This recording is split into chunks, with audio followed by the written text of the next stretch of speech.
Okay, welcome back to track 1, part 2, Kodiak, not McKinley. And we're in the second half now, and I am so stoked to be in this track because I'm learning stuff, and I'm learning stuff that's cool. Next up, we have Rob Turner from Qualcomm, who's going to teach us about hardware mitigations and things like that. So round of applause.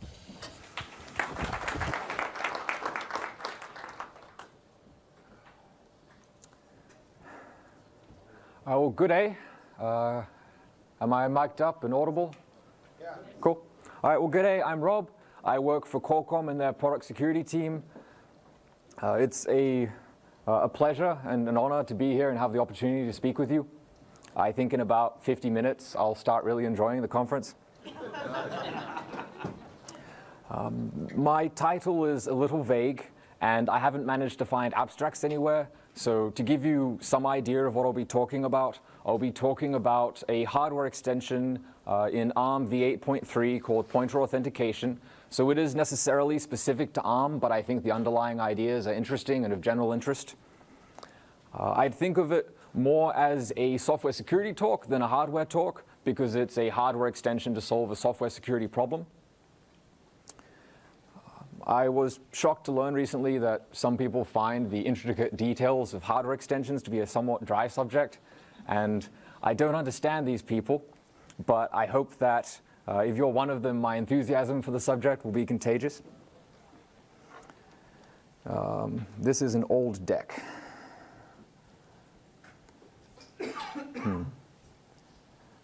So maybe I can...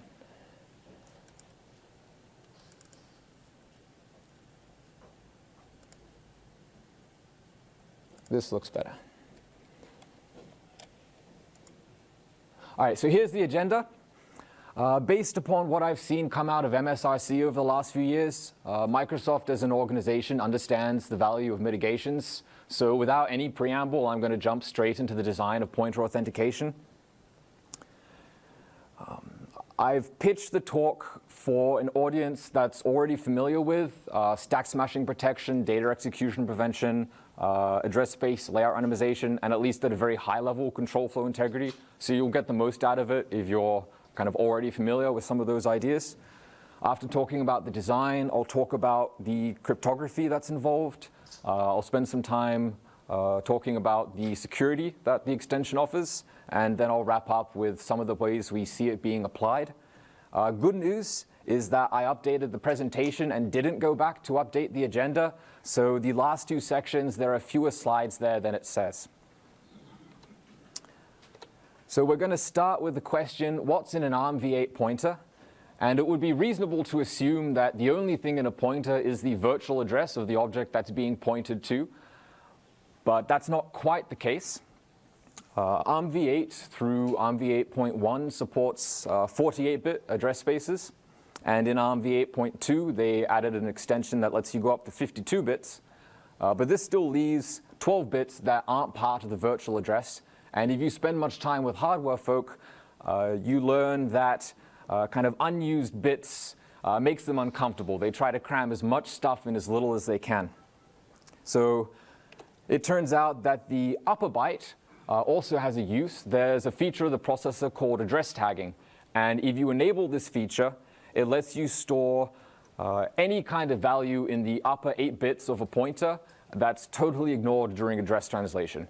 And an example of why you might want this is you could store, say, type information of what the object being pointed to is, and this may let you have more efficient checks in a dynamic language. This bit 55, this is a very important bit. They use, well, ARM, I guess, like Intel, supports in some execution levels. They describe them as translation regimes, but really it just means you can have two address spaces, a lower address space and an upper address space, which is often used for user space and kernel space. This bit is how they decide which address space we're in, and it's also used to select different sets of configuration registers for the different address spaces. If this bit is 0, then all the unused bits must also be 0 for this to be a valid pointer. And similarly, if it's 1, they must all be 1. If this isn't the case, then when you try to translate this address, you get an address translation fault. And that will become interesting later on. So Here highlighted are all the bits in a pointer that have some kind of architectural significance, which leaves 3 bits that don't. And this was, I guess, the seed of our idea. This title is, I go back and forth on whether it's a pun. The main idea is let's use the unused bits in the pointer as an authentication tag or an authentication code. And we can verify this code before we dereference the pointer. In this way, we can guarantee its integrity. And for this, we need 2 operations. The first will compute the authentication code and tag a pointer with it. And the second one will recompute the authentication code and compare it with the value stored in the pointer. So hold on, the attentive audience says. I've just told you that there are 3 unused bits in the pointer, and I want to use it for an authentication code, which is silly because this means 1 in 8 tries I can guess the authentication code. So the situation's slightly better than that. This is the worst case. But we take advantage of any available bits that aren't being used for anything else. So if the address tagging feature is disabled, we go up to 11 bits. And it's also possible to configure the processor to use smaller address spaces. So you can end up getting between 11 and 31 bits depending upon how large you want your virtual address spaces to be. As an example, in the default configuration of Linux, they do enable address tagging, and they have 39-bit address spaces. So in Linux, with the default configuration, you would end up with 16-bit tags. So hopefully, to some extent, that assuages the fears of just guessing the value of a tag. For the scope, we considered only 64-bit ARM because there just aren't enough bits to play with in the 32-bit variant. We needed something that was minimally invasive. So this means we were shooting for something that was as transparent as possible to developers and build engineers, but not, unfortunately, for compiler developers. They have to deal with the full complexity. We wanted something that didn't add any extra memory to the system, so no tag memory or tables. And we didn't want to make any changes to either the application binary interface or to how address translation worked. We also need something that's compatible and interoperable, or no one uses what you build. By this, I mean it had to be something where new binaries and legacy binaries both run on new processes. You should be able to have either a new or legacy executable interoperate with new or legacy libraries, and they should all play nicely together. And it should also be useful for both application and system level code. There are some groups of instructions that are added as part of the extension. The first group is the pointer authentication code set of instructions. These perform the first operation, which is to compute an authentication code and tag a pointer.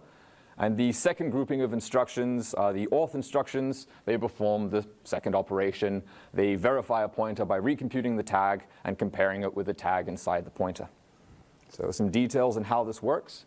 When we compute the authentication code, we are only concerned with the virtual address bits in the pointer. We don't care about, say, the address tagging, if that feature is enabled. So if this is our example, we have 48-bit addresses, address tagging is enabled. We end up with 7 bits for our authentication code. This isn't ideal for security, but it is ideal for slide creation. These 48 bits are what we'll use to calculate the authentication code. And if we're tagging a valid pointer, these 7 bits, once we've passed it through the pack instruction, will have either 0s or 1 there, whatever the authentication code happens to be, and I represented that with question marks. If the authentication succeeds, we take whatever value is in bit 55, and we restore all of the authentication code bits to this value, so like that. And if the authentication fails, then we write a special value there, either 01 or 10. And this guarantees that when we dereference the pointer, we get an address translation fault. And sadly, this wasn't my idea, but I think it's one of the snazzier ideas, because we can reuse that mechanism in the processor to catch this particular type of flaw. And by looking at the pointer, once we've caught the fault, we can determine what the problem was afterwards. If you have an invalid pointer, as before, we calculate the authentication code But if any of those unused bits are not all 0 or all 1, then we just flip the second most significant part of the authentication code. So when you go to verify this pointer, you'll have an address translation fault at that point in time. Or rather, once you try to verify it, when you dereference it after that, you'll get an address translation fault. So that's how we deal with those different cases. And it's to stop someone from taking an invalid pointer, authenticating it, verifying it, and then having a valid pointer after that, even though they started with an invalid pointer. Going back to the instructions, there are two more groups. There's also a generic authentication code instruction. What this does is it computes the authentication code, but rather than tagging a pointer with it, it just writes it into a register. More precisely, it writes it into the upper 4 bytes of a register, and it zeroes the lower 4 bytes of a register. I thought this was really weird, so I asked them, why did you do this? Because after all, the output of our cipher is 64 bits. And it turns out the reasoning behind this is export controls. If you filled the entire pointer with the value, it might be considered general purpose cryptography, and then it would be subject to export controls. So I found this interesting because it's not something I generally think of when I'm thinking of design criteria. There's also the XPack instructions. Their purpose is to strip an authentication code from a pointer without performing the verification, and the intent here is to support debugging. You might have a debugger which is attached to a process, and it won't have access to the keys that the process that's attached to is used to authenticate its pointers, so it can't verify the pointers. But if you want to, say, walk the stack, you need to strip the tags, and then you can walk the stack using existing code. A good question to ask is, why authentication, why not encryption? And the train of thought that might lead you to encryption being a better solution is the resistance to guessing. With encryption, if I'm going to guess, a valid encrypted pointer, I have a 1 in 2 to the 64 chance of doing that. Whereas with authentication, I have a 1 in 2 to the size of the authentication code. So on the surface, it seems like encryption would be the better choice. But there are, in my opinion, some really good reasons to prefer authentication. One of them is error detection. With encryption, you're relying on the fact that when you decrypt the value, if it has been corrupted, it should decrypt to garbage, and you want it to crash as soon as possible. But it may not crash as soon as possible. It could do all sorts of things before it does, and I think that would be a real pain to debug, and I wouldn't wish that on anyone. With authentication, because we can write that special bit value in there, we can determine that it was an authentication fault that led to the fault. Debugging is another reason to prefer it. Because the actual virtual address is alongside the authentication code, it's still there to be seen by a debugger, which makes things much easier. If you have, say, a core dump where the keys that you use to authenticate all of your pointers are, lost, you can still do useful things because you still have the virtual addresses. A similar argument is for branch prediction and speculative execution. Because the virtual address is in there, readily available inside the pointer, the processor can continue to fetch instructions that are going to be executed. It can fetch data that's being referenced. And this lets you keep the pipeline full, which is really important when it comes to hiding the latency of these instructions. A last argument to prefer authentication over encryption is just one of semantics. What we really want is we want to guarantee the integrity of pointers. We don't care so much about their confidentiality. So authentication gives you integrity, encryption gives you confidentiality, so prefer authentication for that reason. The last thing I'd like to say about the design is to mention this notion of context. A context is an additional public input that's used in our authentication algorithm, and it's specified either explicitly as a register or an immediate in the instruction, or implicitly by the specific type of instruction variant. And its purpose is to mitigate a pointer substitution attack. And I'm going to leave that for now, because in the security analysis section, I'll address that in more depth. What I think is cool about contexts is that they let you emulate the granularity of different CFI or control flow integrity schemes. So Microsoft's control flow guard, as I understand it, and I really hope I understand it because this would be the most embarrassing place to prove I don't understand it. But as I understand it, it restricts you for any indirect branch. It allows you to jump to functions that have had their address taken. So legitimate destinations for indirect branches, but maybe not the legitimate destination for that particular indirect branch. And you can get this same behavior with pointer authentication by using a fixed context across every authentication verification. If you want something with a more fine-grained approach, then you can use, say you could use the arity of a function. So for your context, you could use the arity of the call site, and then this would prevent you from using a function that takes 2 parameters from a call site that only takes 1, as an example. But you can emulate all of these different schemes through the use of contexts. All right, so for the crypto, we needed something fast and lightweight because the efficiency hinges on how quickly you can perform the cryptography. It also has to be strong when you discard most of the output of the cipher and you end up with very short authentication codes. And for our uses, we wanted 2 64-bit inputs, so the pointer and the context. We have 128-bit keys and we produce a 64-bit output. We designed an algorithm called QARMA, and here I'm being very liberal with the use of we. I had nothing to do with this. But we designed something called QARMA. At Qualcomm, it's the height of cleverness to name something with either a C or a K and to replace the C or K with a Q. That's looked upon very favorably. QARMA is a family of lightweight, tweakable ciphers. I had no idea what a tweakable cipher was. So it's a type of block cipher, but it takes 1 extra parameter, which is the tweak. And it's considered secure if, even if an attacker knows the tweak, they still can't predict the output of the cipher. So in our case, the tweak is the context.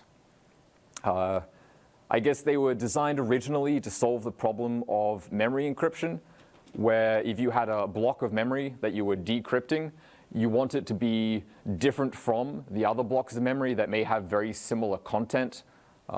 So they added the tweak, which was the physical address of that chunk of memory. So it comes from that line of research. For key management, we have 5 128-bit keys. There are 2 keys for pointers to instructions, 2 keys for pointers to data, and 1 key for the generic MAC instruction. Keys are not banked per exception level. So in other words, it's the responsibility of software to switch keys when switching contexts. And there are system register controls for the behavior of these keys and these instructions. For backwards compatibility, you can disable keys. You can also configure it to trap into higher exception levels when either a key is used or when an instruction is used. And the idea here was to allow things like, say, the lazy loading of keys when you're switching contexts. All right, on to the security analysis. Our security boundary is the process itself. Our threat model is we assume an attacker who has arbitrary read-write. In other words, they can, at arbitrary times, read arbitrary memory locations and write arbitrary values to arbitrary memory locations. It's a powerful attacker model, but it's also sadly very practical and reasonable. Our assumption is that you have data execution prevention implemented correctly. If you don't have this, then it's trivial to bypass pointer authentication because you simply overwrite the checks or you forge your own pointers by writing instructions that can generate new authenticated pointers. There are a number of attacks to consider. The first one is guessing and forging tagged pointer values. I touched on this earlier. We have between 3 and 31 bits for our authentication codes, and obviously your ability to guess it will be dependent upon how wide the code is.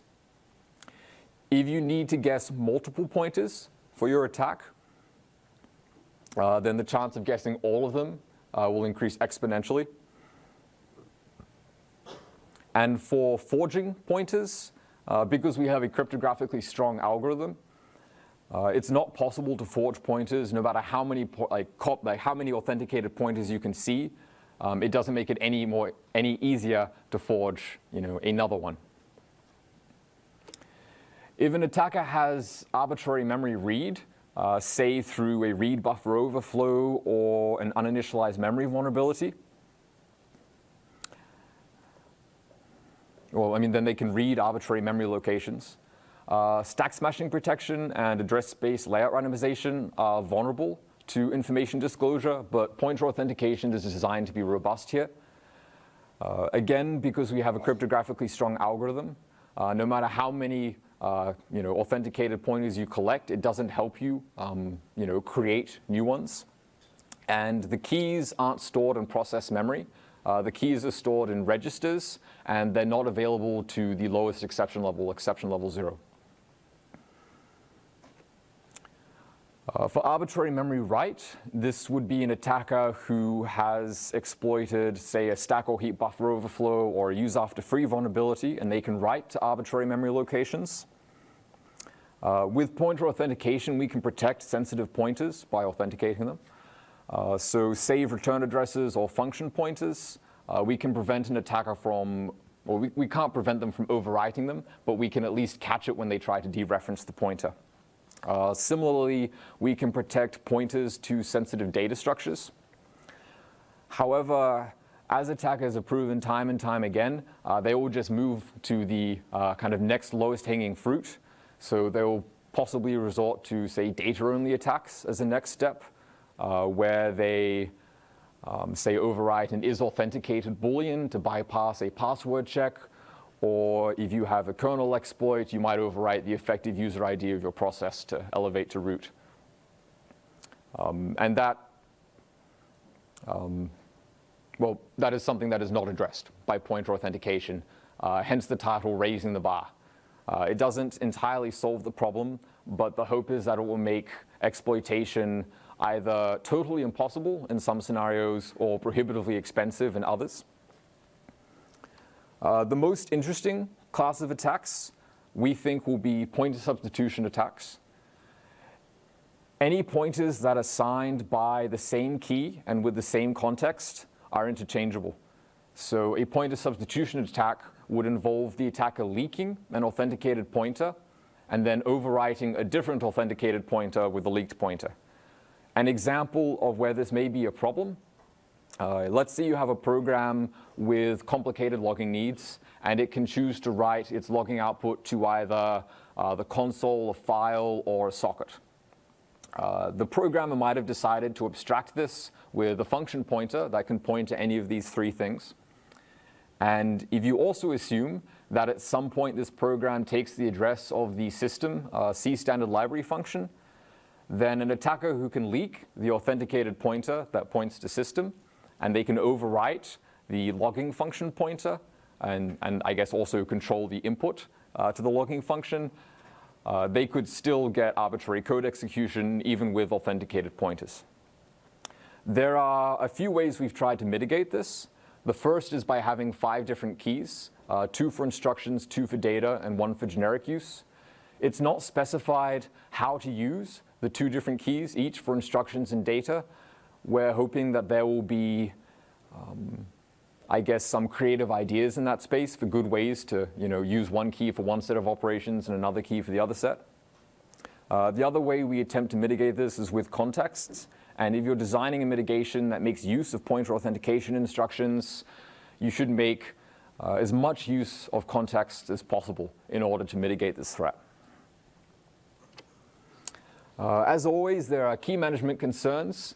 You want your keys to be strong and not predictable. So generate your keys with a good pseudorandom number generator and have it available as early in the boot flow as possible. If you reuse your keys in different processes, you have a problem, so don't do it. Other problems are interpreters. If you have a function like system, for instance, and you can supply your own input to it, it's game over. And just-in-time compilation can also present a problem because in not all implementations, but in many implementations, they violate our assumption of data execution prevention. They'll often have a page of memory which is both readable and executable and writable at the same time. And if you can do away with our assumption, then you can break the scheme. So that was a monster slide. There's only about 15 words on the slide, but I must have said a few hundred, so well done. All right, in terms of applications, we expect this to be used in secure execution environments like TrustZone. In these environments, it's reasonable to have a smaller address space where you can take full advantage of the larger authentication codes. And this does mean that we are essentially trading 1 bit of ASLR for 1 bit of authentication code, but we think this is a worthwhile trade-off because ASLR is vulnerable to information disclosure, but pointer authentication isn't. So it seems a worthwhile trade-off. I think the most reasonable way to expose this to developers is with compiler instrumentation. So flags like -f stack protector, something like that. And this would be a good way to expose stack protection that takes advantage of pointer authentication or control flow integrity. A less useful way of exposing it is with compiler built-in to let you get at the instructions directly. And this might be necessary if, say, a library designer decides that this pointer to this data structure or this free list should be protected. They can get at the nuts and bolts through built-ins. But from my own experience, this is a little unwieldy to use. I think a more intuitive interface is with attributes in the compiler. So you can attach say like an authenticated attribute to either a type or a specific value, and then the compiler would know to generate the appropriate instructions when you either assign a value to that pointer or when you dereference that pointer. So as an example of how this could be used to implement a generic countermeasure, with pointer authentication, we're going to tag the save return address, and for the context, we can use the stack pointer. This means that it's not possible to substitute one authenticated return address with another unless they happen to fall at the same stack slot. So without SSP, your prologue and epilogue look like this. With software stack smashing protection, there's a few things to notice. The first is that the frame size increases because we now have the stack canary inside the stack frame. And there's also a host of extra instructions because we have to load the canary from thread local storage, save it onto the stack, and in the epilogue we have to again load it, do the comparison with the golden copy, and then, if necessary, handle the error or continue execution. With pointer authentication, it's still worse than no instrumentation, but it's better than the software version. We add one instruction. This is a variant of the pointer authentication code family of instructions. It uses the key A and implicitly uses the stack pointer as its context. And we replace the return instruction with RET-AA, which also uses the A key for instructions to validate the pointer. It's an example of a combined instruction. The combined instructions do an authentication and then either a branch or a load in a single instruction. And there were two ideas here. One is to reduce code size, and the other is that it prevents you from creating gadgets where you have an authentication and then sometime later a branch. Anything between these two operations is a potential gadget. And I'm not too worried about that because in order to jump to this gadget, you would first have to, break the scheme. But this would make it more difficult for someone to string together multiple gadgets if they can do it in the first place. Also worth mentioning that PAC-IASP and some of the other instructions, their encodings come from the NOP space in previous versions of ARM. So if you were to take this code on the right and run it on an older processor, it would still work. It just wouldn't give you any security benefit. That's not true for all of the instructions that have been added in the extension, but it's true for a subset, the ones we thought would be most useful. Other places that could potentially benefit from this, you could authenticate addresses in the import address table. And in the C standard library, there are numerous things that might benefit from this. So one example is jump off structures that are used by the set jump and long jump functions. Another example would be the add-exit callback. You could protect that pointer in memory. I do hope, by the way, that you appreciate my attempts to cater to Windows. I had to look up the PE file format to find like the relevant names of things.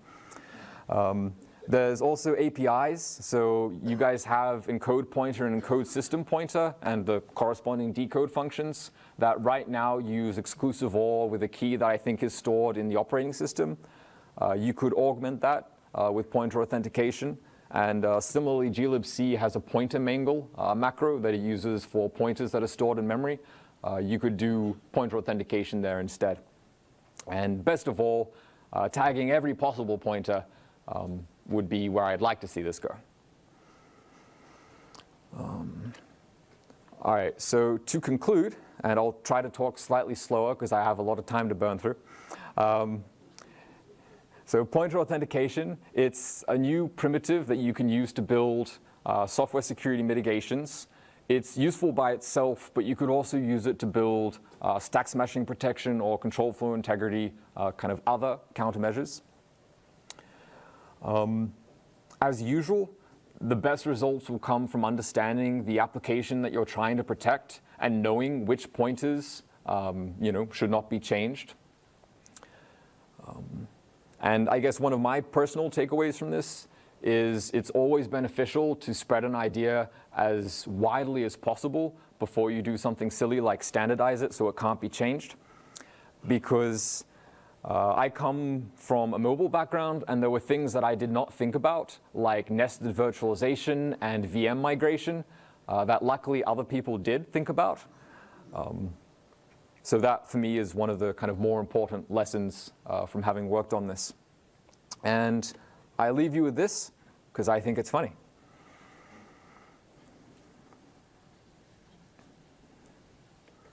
Huh. All right, so thank you for your attention, and I'd be happy to take any questions. And we thank you for including a meme or Twitter reference to wake us up. So, okay, questions. We have lots of time.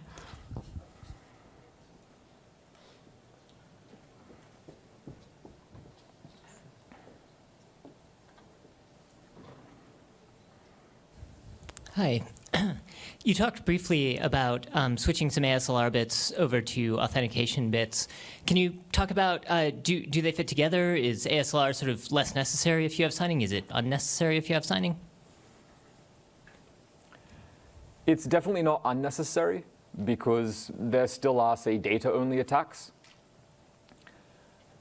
If I have to choose between just one of them, I'm going to pick pointer authentication because it's my baby. But I also think that there are some advantages to that, namely that it's resistant to information disclosure. It would be ideal if you didn't have to make that trade-off at all. Thanks.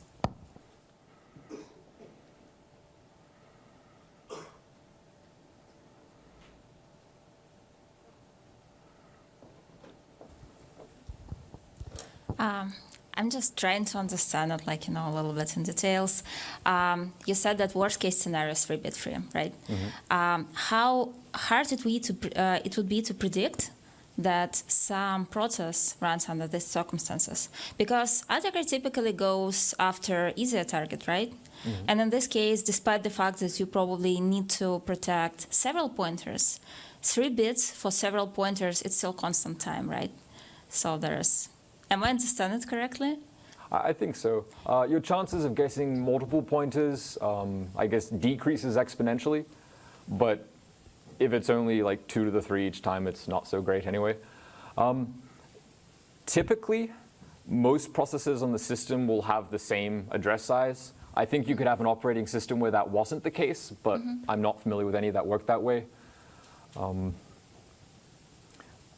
I guess I look to the default configuration for Linux where you have 16-bit, would have 16-bit authentication codes as like a promising example. But I think really to be maximally useful, you have to plan to use this ahead of time, and you have to...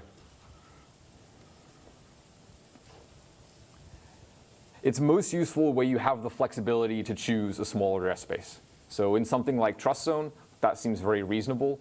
In something like Windows, I'm not sure how much of the address space you take advantage of, but it may be so much of it that it would be very difficult. I mean, I don't think you can go back to smaller address spaces now you've kind of made that decision. I don't think that's a reasonable choice. So just follow up for this, because it's ongoing project, and if you open for suggestion, because sometimes developers doesn't think about, it's good strategy to use protection of pointers, but when you compile and all, as you suggested, to have additional flags into it, maybe developer needs to know that, you're limited in address space, and maybe it's not the very secure option for you, and you want to consider something else in this case. Because, if you just go in for this and take it as best practices, and you happen to be 3 bits for your token, you're basically screwed up. But yeah, thank you very much for interesting talk. I think it's very reasonable, though, that people, I guess, appreciate what they're getting and not getting. So I agree.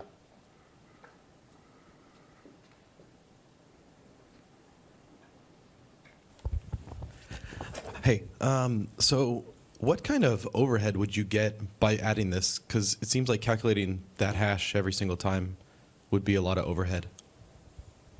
So I'm not sure. It's easy to calculate code size overhead. It's more challenging to measure the performance overhead. Especially in the QARMA paper, he gives you a metric in terms of the number of gates, but for me, that's quite useless. I guess it kind of remains to be seen how the different microarchitectures kind of optimize. I'm hopeful that because we don't upset either branch prediction or speculative execution, we can hide most of the latency of these instructions with pipelining, but we'll have to see. Yeah, I was thinking also maybe additional hardware just for that or something could help. Yeah.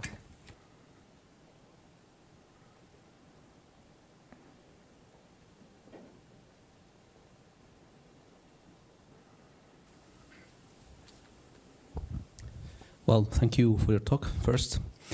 Right in the talk before, we presented how to get control of the program counter by using fault injection technique, so without smashing stacks or things like that. So basically, that program counter is immediately ejected on a successful fault. I think it's useful to share for the audience that if you actually apply full CFI to the code by tagging everything, basically, we would not have a way of jumping anywhere in our attack. So this means that it would also help to mitigate what we are doing. But as long as you don't leave one unpatched, one CFI untagged space or code, because we have full control over the PC counter in the way that we want, we'd always be able to jump there and then probably at this point remove some other protection and so on. So just a note also from the previous speaker that this might be useful also for counteracting our own attack, but only if you apply full control flow integrity to your code. That's an addition to your talk as well. Thank you. Well, thank you for your questions. I didn't have to use my audience plant. So.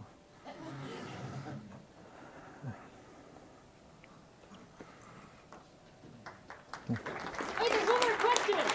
What? That guy has a question. One more. Sorry, I'm slow. I'm not a processor guy, so forgive me for stupid questions, but the scheme you're proposing applies only to certain targeted instruction sequences. Why not apply it at the processor translation level for all pointers and basically require that essentially every pointer that we use? Because a number of the attacks that I could think of, I'm not going to bother attacking.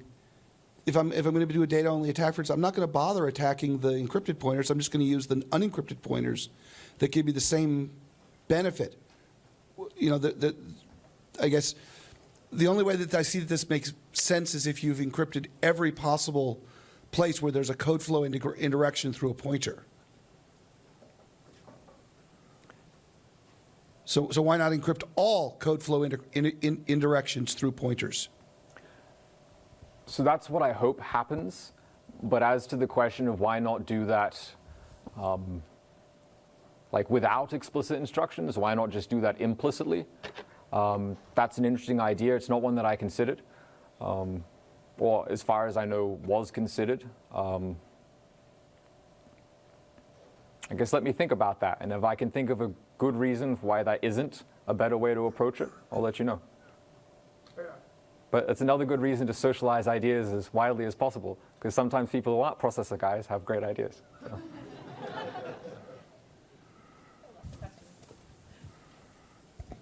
So partially a response to the previous question. I don't think at a processor level you can automatically distinguish pointers with unused bits from other 64-bit values, and you don't want to be overriding random 64-bit values. But also, it does have. These operations do have a cost, right? So you want to leave it up to the developer how much they want to pay for hardening their application.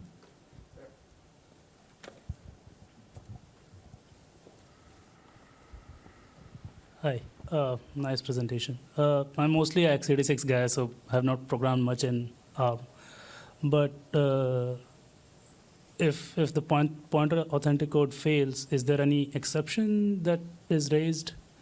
Or if I'm going to use unauthenticated pointer, what kind of exception going to be raised on the ARM processors?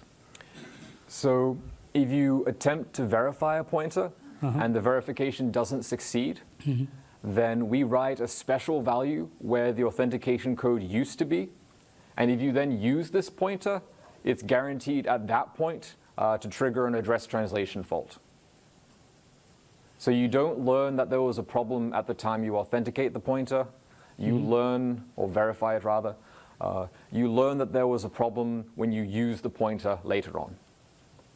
So you get a page fault with a special error code?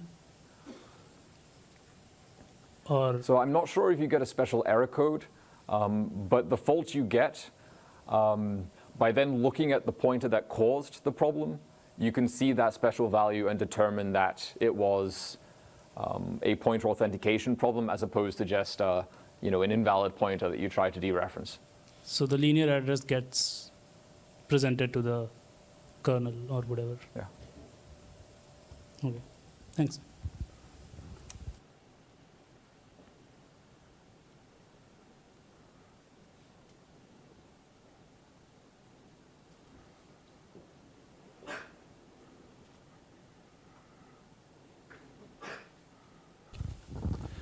Hi, two questions. One is, have you talked to Ken Johnson here at Microsoft about this yet?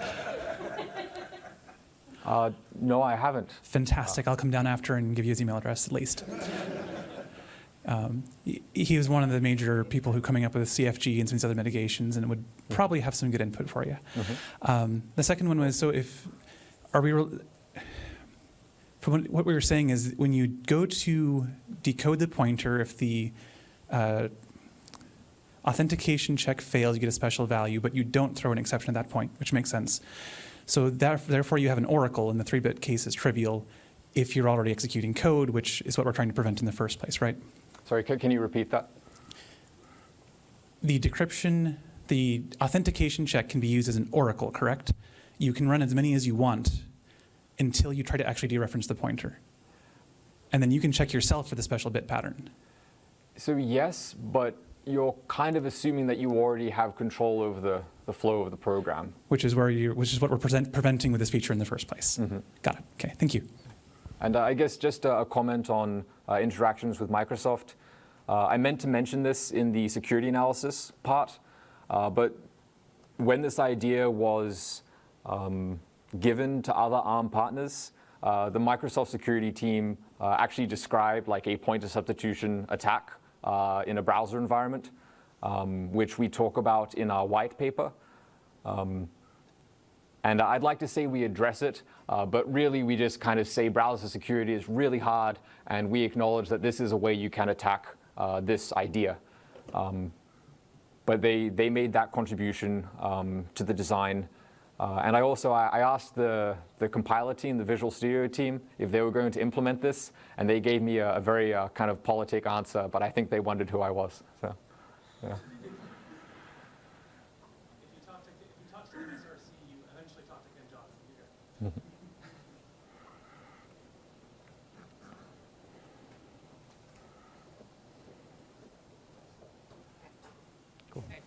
Thank you.